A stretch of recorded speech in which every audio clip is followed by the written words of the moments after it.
Il faut les nommer quand même, les religions ethniques. La principale, c'est l'hindouisme. Oui.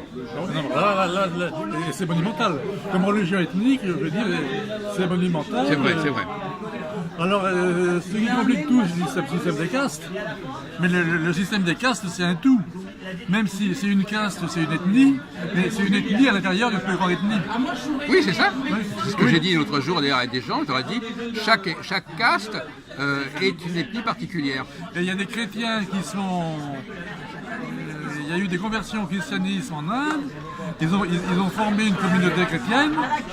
Et cette communauté chrétienne est intégrée au système des castes. Ils sont intégrés, je veux dire, c'est une caste de plus. Oui, sauf que si les castes sont héréditaires, parce que l'hérédité est très importante dans les castes. Ah, bien sûr. Donc on peut pas rejoindre comme ça une caste parce qu'on le veut bien. Oui. C'est quelque chose qu'on doit assumer. Oui. Donc c'est pas les conversions dans ces systèmes-là, il n'y a pas de conversion. Oui. Il n'y a pas de conversion. Parce que pour pouvoir entrer dans un système comme ça, il faudrait maîtriser toute la biotechnologie qui est derrière le système et qu'on ne le maîtrise pas aujourd'hui. Le jour où on sera capable de changer l'ADN des gens, peut-être qu'on pourra le faire nous-mêmes, mais pour l'instant, on n'a pas cette capacité. Mais ça remonte tellement loin, ça remonte à 2000 ans, ou un peu moins. Je pense que c'est une caste donnée qui s'est convertie en bloc au christianisme. Tu comprends? C'est pas un problème pour qu'une caste se convertisse au christianisme. Mais qu'une caste se convertisse au christianisme, ça n'a aucune importance. La caste, c'est comme le peuple hébreu. Il va changer. C'est comme la France. La France de Louis XIV, c'est pas la France de la Révolution française. Mais c'est les mêmes Français, c'est la même structure. Et on voit très bien que le bouddhisme et l'hindouisme, c'est pas la même chose. Oui. Alors en Inde, bouddhisme et hindouisme coexistent parce que c'est le bouddhisme est né en Inde, donc... Mais après, il a été parti. Mais dès qu'on sort de l'Inde, par exemple, à Sri Lanka, les Tamouls sont hindouistes, Oui. et puis les autres Sri Lankais sont comment dire, bouddhistes, ils s'entendent pas. Oui. Et puis il y a les musulmans qui sont... Ah oui. Il y a les Pakistanais, tout ça, oui. Et puis et surtout les musulmans... Les musulmans ne s'entendent pas avec les hindouistes. Il y a les Sikhs aussi, ouais, tout ça. Oui. Non, les Sikhs sont intégrés. Les Sikhs sont intégrés dans l'hindouisme. Oui, mais enfin, il y a quand même des conflits. Il y a des conflits, mais ils font partie. Non, les D'accord, Sikhs, d'accord. Bon. Les Sikhs sont... Mais tu connais bien cette question, pourquoi tu t'es intéressé à cette question Je m'intéresse à tout, moi. Ah oui, d'accord. Non, mais je veux dire, donc c'est quand même... en Chine, c'est un peu la même chose. La religion chinoise, c'est le confucianisme. Oui. Mélangé de taoïsme, tu vois. Et puis, ça leur fait une religion ethnique. Donc moi, ma théorie sur le plan cyclique, c'est que à certains moments, on peut lever les barrières entre les différents groupes, et à d'autres moments, ces différences ressortent. Oui. Et c'est constamment comme ça. On refoule les barrières. On dit à un moment donné, non, on va créer une unité par-delà toutes les différences. Et à un autre moment, au contraire, ces différences reviennent. Et c'est constamment un cycle. Nous vivons ce cycle de marquer les différences ou de les nier. Oui. Voilà. Donc il y a des moments où effectivement on a l'impression qu'on peut dépasser les clivages et qu'on peut intégrer dans un même ensemble des gens très différents et des peuples très différents. Et à un moment donné, on s'aperçoit que c'était une lubie, c'était une chimère et que ça ne fonctionne pas. On est constamment dans cette dualité. À mon avis, c'est la clé même de l'histoire de l'humanité. C'est ce va-et-vient entre l'affirmation de l'unité et la prise de conscience de la différence. Voilà. Bon, donc finalement, moi je veux bien accepter cette idée.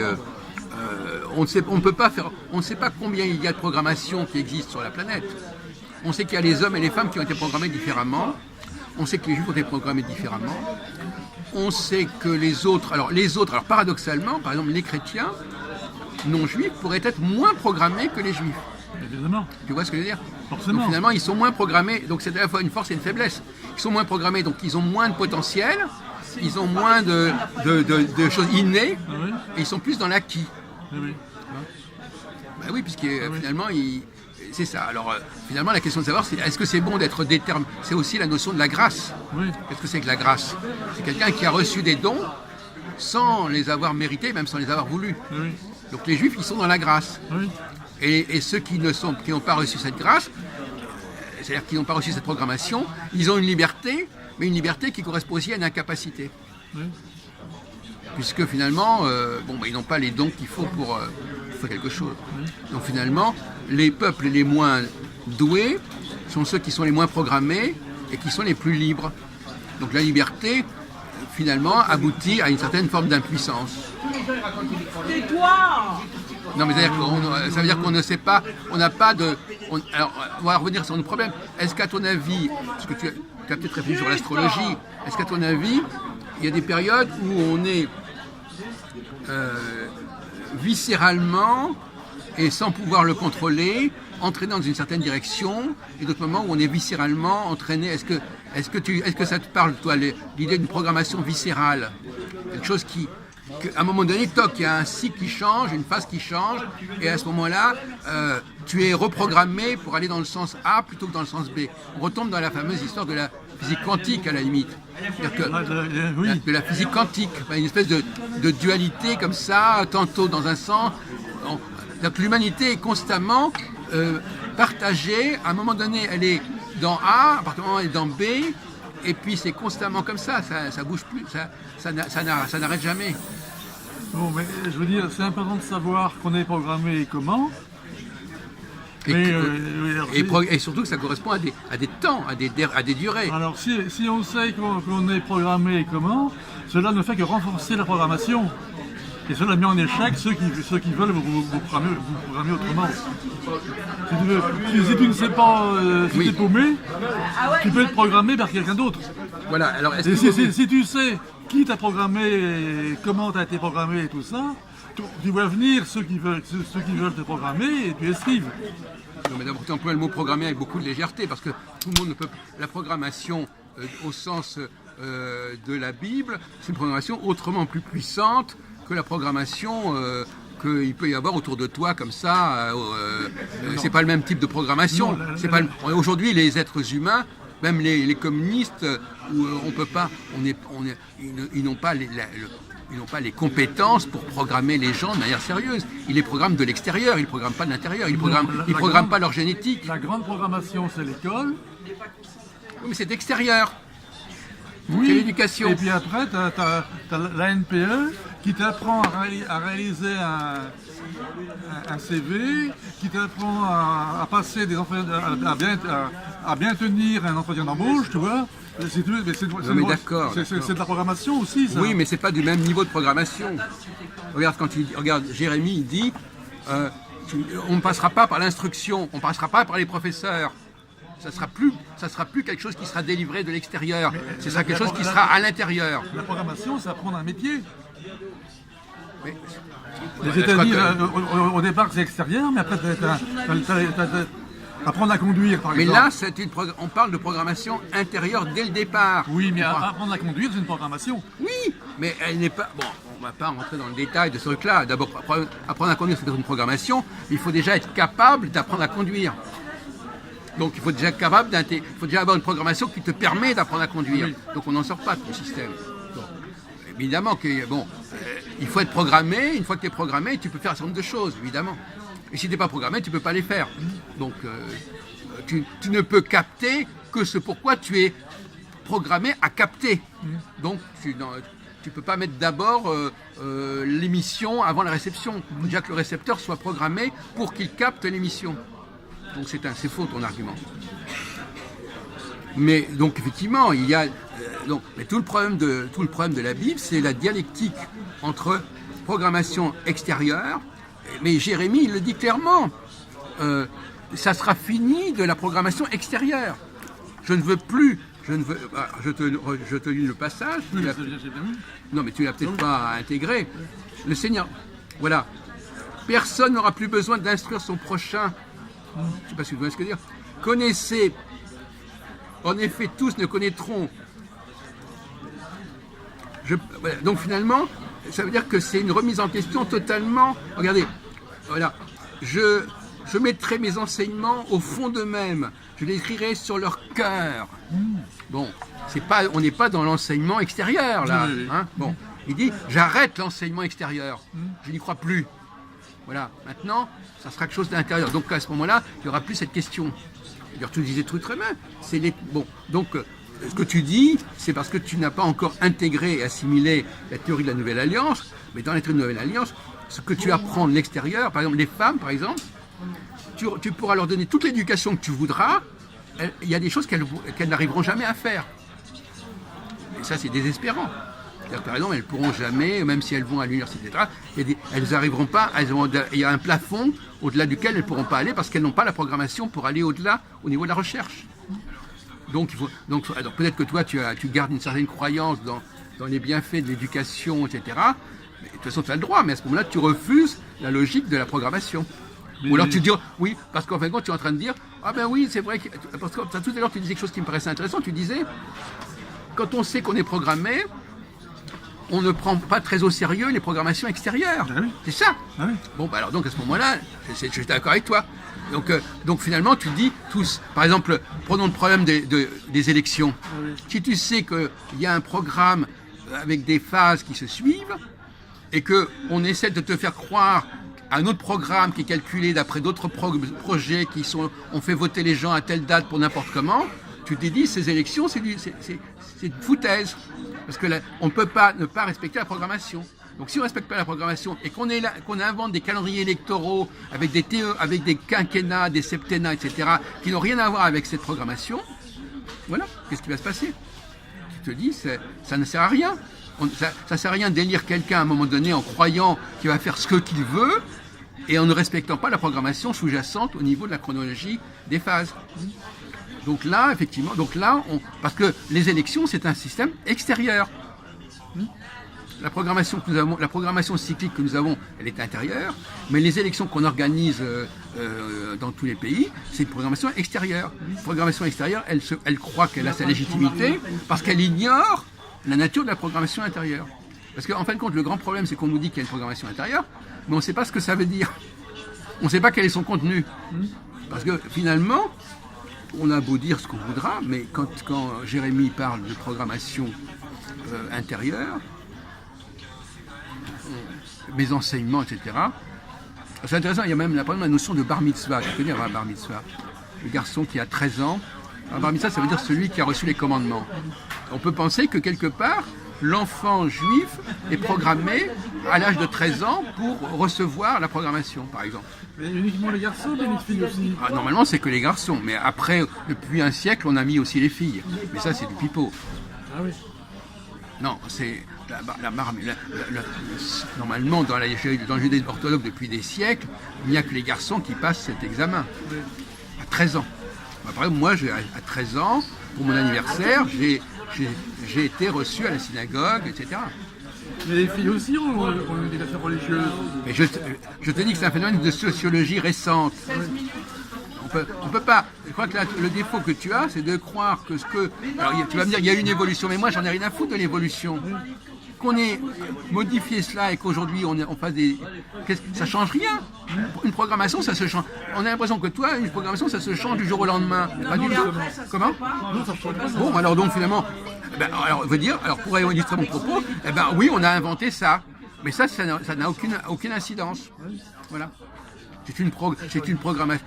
En fin de compte, il y a la programmation humaine et la programmation divine. Entre parenthèses. Donc, la programmation divine, c'est celle qui nous a programmés.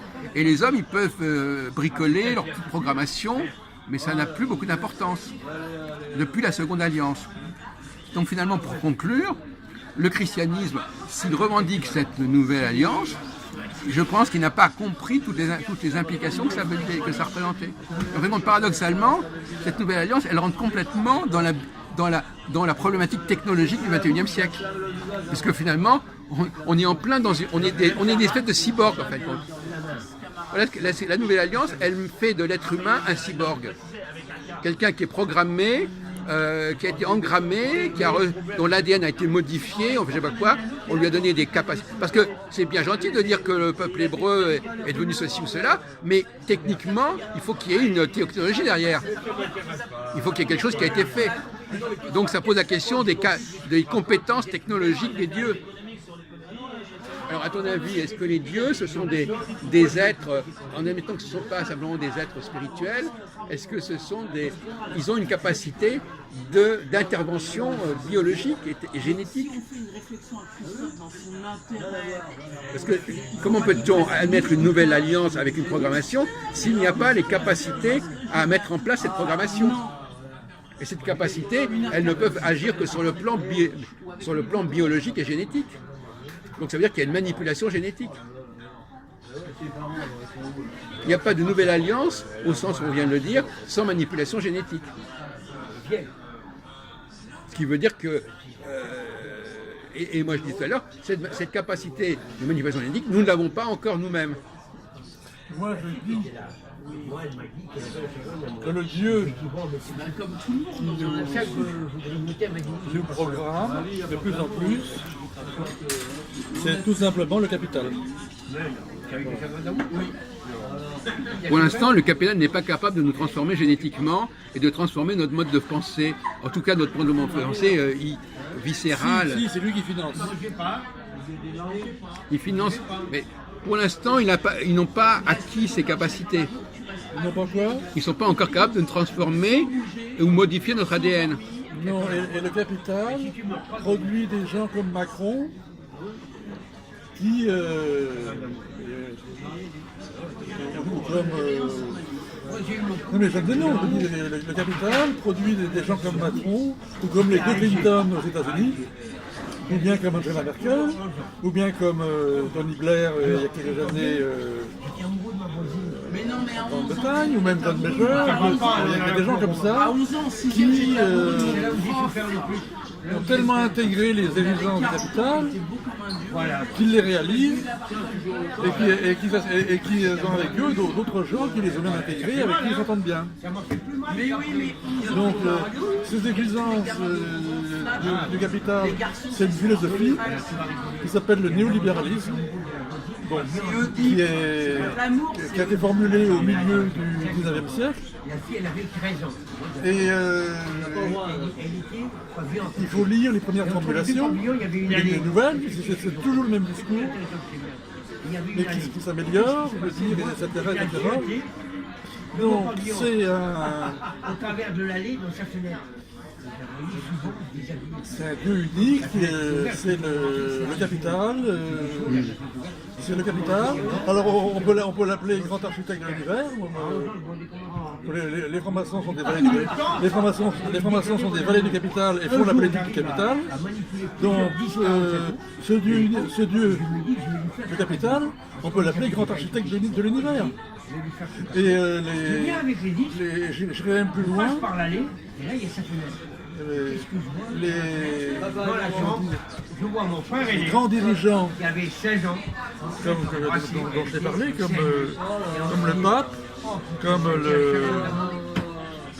Macron, tous ces gens-là, obéissent périnde à Comme les jésuites, oui. au grand architecte de l'univers. Oui. Et je le dis pour le pape. Hmm. Et Macron et compagnie. Et le grand architecte de l'univers, c'est le capital, j'ai pas compris. Le grand architecte de l'univers, c'est le capital, c'est tout. Oui. Et le capital, il est né à quel moment, le capital? Progressivement. Mais tu le fais. Non, mais il existe depuis des millénaires, il existe depuis combien de temps? Non, mais on devrait savoir chronologiquement où tu te situes, parce qu'il faudrait quand même que ça intervienne assez tôt, quand même. Il y a une histoire du capital qui. Alors, il faut lire, Polanyi. Je veux dire, bon, il y a eu, selon lui, une première apparition du capital avec l'effort des Bourgognes. Donc, avant la guerre de 100 ans. Tu parles de quoi? De Charles le Téméraire? Oui, non, Charles le Téméraire, c'est après. Avant le Téméraire, je veux dire, avant la Grande Peste. Ouais. Et la Grande Peste a tout foutu en l'air. 14e siècle, oui. La Grande Peste a tout foutu en l'air, mais il y avait un premier, peut-être, quand je dis premier, je n'en sais rien, mais il y avait un premier capitalisme manifeste entre les Flandres et l'Italie. Oui, les Lombards et les Flandres. Et les Lombards, tout ça, et l'effort des Bourgognes était un petit peu tout le centre. Voilà, oui, oui. Donc il y a eu un premier capitalisme Oui, qui est né, qui a été foutu en l'air par la guerre de 100 ans, et puis la Grande Peste, non les deux. Oui. La Grande Peste et la guerre de 100 ans ont foutu tout ça en l'air. D'accord. Puis c'est reparti après avec, autour de la Méditerranée, avec, comment ça s'appelle, Philippe, le roi d'Espagne. il y a Philippe II. Philippe II. Oui. Philippe II d'Espagne, donc il y a de nouveau un grand capitalisme, Venise, tout ça, je veux dire. Donc le capitalisme s'est déplacé dans la Méditerranée, puis après aux Pays-Bas, et ainsi de suite, puis, à Londres. Aujourd'hui, c'est plutôt New York, je veux dire. Bon, il y a une sorte de capitalisme en expansion, et derrière le capitalisme, c'est le capital. Mais je comprends ton argument, mais on voit pas très... Bon, là, tu opposes cette théorie du capital à la théorie que je viens de développer. Non, je les mets ensemble. Oui, mais elles n'ont pas les mêmes moyens. Elles n'ont pas la même ancienneté non plus. Oui, mais si tu veux, veux bien admettre que le problème, c'est d'identifier Dieu. Oui. Et Dieu, je l'identifie, c'est de plus en plus le capital. Bon, d'accord. Moi, je ne sais pas. C'est une thèse qu'il faut entendre. Bon, très bien. Mais de toute façon, la question reste posée. En fin de compte, il faut savoir, cette nouvelle alliance, quels sont les moyens qui ont permis que cette nouvelle alliance se mette en place. Les moyens scientifiques, j'entends. Technico-scientifiques. Quelle est la technoscience qui sous-tend la nouvelle alliance? C'est la psychologie, c'est tout. Non mais on est en train de parler d'une programmation psychologique intérieure, génétique. C'est pas de la psychologie. Ça débouche sur une psychologie, mais c'est quelque chose de beaucoup plus profond que la psychologie. C'est pas l'environnement, c'est pas le comportement. C'est une forme de... On est dans l'inconscient collectif, on est dans le subconscient, on n'est pas dans le conscient, là. D'ailleurs, tout ça, c'est intéressant parce que Freud qui a parlé de subconscient, eh ben, quelque part, la nouvelle alliance, elle est de l'ordre du subconscient. C'est-à-dire des choses qui sont en nous-mêmes, et Jung, c'est la même chose. Voilà. Mais ça, c'est pas du tout quand tu dis la psychologie, ça veut rien dire. Et la question reste posée. Quels étaient les moyens pour mener en bien cette nouvelle alliance? Et moi, je dis, c'est ma théorie, j'ai toujours pensé qu'il y avait un savoir de la technoscience qui était qui venait de l'extérieur. Des extraterrestres ou je sais pas où, etc. C'est pas que, là, ça a remis en question Darwin, c'est-à-dire ce savoir-là, l'humanité n'en disposait pas. Ces capacités cette nouvelle alliance, elle ne peut pas avoir été menée à bien par des hommes. Ils n'avaient pas les compétences. Ils ne pouvaient pas reprogrammer le peuple hébreu comme si... Voilà. C'est ça qu'apparemment, tu n'as pas compris que cette reprogrammation, elle ne pouvait pas être simplement... Parce que ça serait une contradiction. Il dit graver en votre cœur. Donc, c'est plus une question de sociologie, d'infrastructure, de discours, etc. C'est quelque chose qui est intérieur. Donc, il faut être incapable d'intervenir dans le processus mental, mais au niveau génétique. Tu as commencé notre discussion en disant la nouvelle alliance, c'est un phénomène qui est lié aux ethnies. Alors l'ethnie, c'est bien quelque chose d'héréditaire. Bon, alors il faudrait savoir si c'est héréditaire, c'est génétique. Et si génétique, ça veut dire qu'il y a une intervention au niveau biologique. Bon, et donc on est loin des théories sur le... Alors, que l'histoire du capital puisse être une conséquence de la nouvelle alliance, oui, mais ça n'est pas la cause. Il faut distinguer les causes et les conséquences. On peut effectivement expliquer, par exemple, il y a énormément de choses, même au niveau de la psychologie, on peut expliquer que, par exemple, je parlais de Macron, je ne sais pas qui, moi j'ai dit toujours, les hommes politiques, ils ne peuvent pas faire ce qu'ils veulent. Les hommes politiques ne peuvent pas faire ce qu'ils veulent, quand ils le veulent. Voilà, s'ils ne respectent pas un certain nombre de structures cycliques, eh bien, ils vont pas pouvoir faire ce qu'ils ont annoncé. Et après, ils vont être déconsidérés. Donc, le 21e siècle devrait être le moment où la pseudo, où on ajuste les processus subconscients sur les processus conscients. Ou plus exactement, qu'on ajuste les processus conscients sur les processus subconscients. Parce que finalement, à quoi il sert si on a tant qu'on n'est pas capable de transformer et de reprogrammer, ça sera un coup d'épée dans l'eau. toutes les tentatives pour modifier une programmation uniquement par le biais de la sociologie, de l'encadrement, de l'éducation, c'est du pipeau. Et toi, tu continues à penser que la dimension socio-économique peut l'emporter sur la programmation génétique. Non, c'est l'inverse. Ah ben alors, il faut le dire. C'est l'inverse. Moi, Il faut le dire. Alors, il faut préciser ta pensée. bon, j'ai fait beaucoup de sciences humaines. Bon, et puis je me suis mis à l'éthologie. L'étude du comportement animal. Oui. Et finalement, je pense que ce qui est premier, c'est le comportement animal. Et si on veut comprendre les sociétés humaines, il faut d'abord comprendre les comportements animaux et ne pas croire les discours comme les tiens. Mais toi, tu as dit le contraire il y a 10 minutes, tu disais le contraire. Oui, non, mais c'est toi qui comprends pas. Moi, je dis qu'à la base, l'homme est un animal, parmi d'autres, et que tout vient de là, et notamment le fonctionnement des sociétés. Le fonctionnement des sociétés, les sociétés humaines ou les sociétés animales, c'est pareil. Mais là, on revient à la question. D'ailleurs, vous savez qu'il y a un sujet qui m'avait intéressé quand j'étais adolescent, c'est la question de l'instinct. Oui. C'était un problème qui m'avait préoccupé très rapide, très jeune. Oui. L'instinct, c'est-à-dire, l'instinct, c'est une programmation. Oui. D'où elle vient, comment cette programmation s'est mise en place? Et comment les automatismes comportementaux génétiques ont été mis en place? Et par qui? l'instinct est génétique. Oui. On le sait.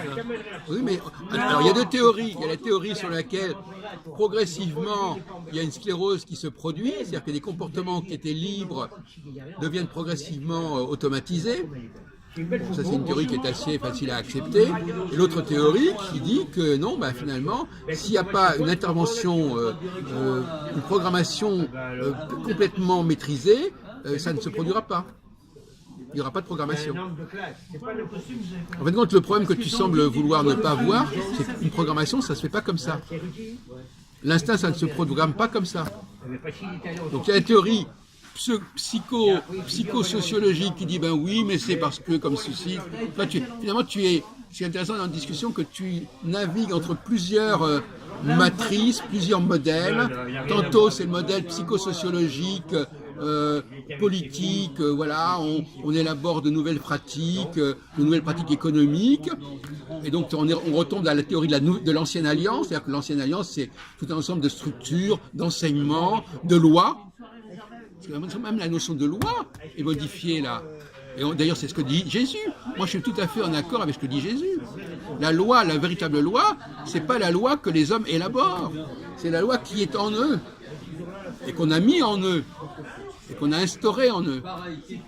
Donc finalement, je crois que sur ce point-là, tu n'as pas encore tiré ta cutie.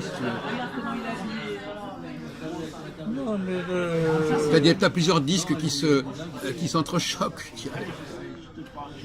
il est clair que je te comprends pas et que tu ne comprends pas. Ah si, moi je comprends très bien ce que tu dis.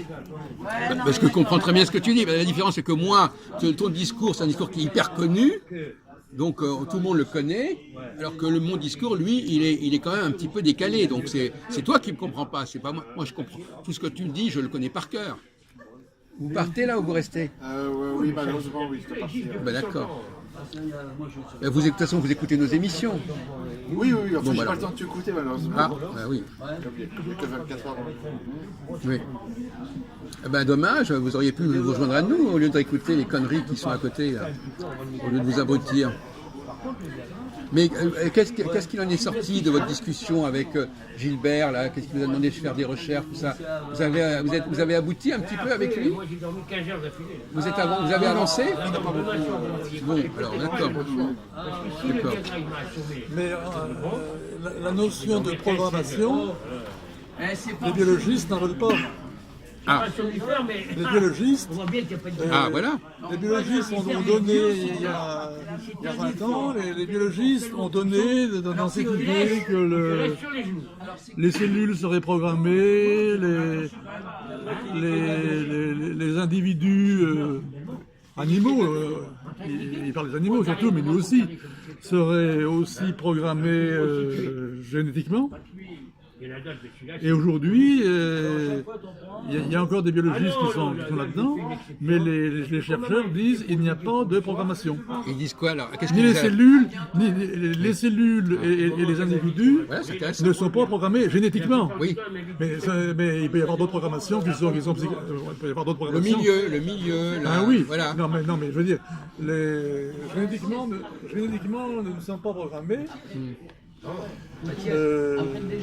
Surtout les animaux évolués, mais même les insectes, Ça dure. c'est toute une construction régie par les lois de la physique.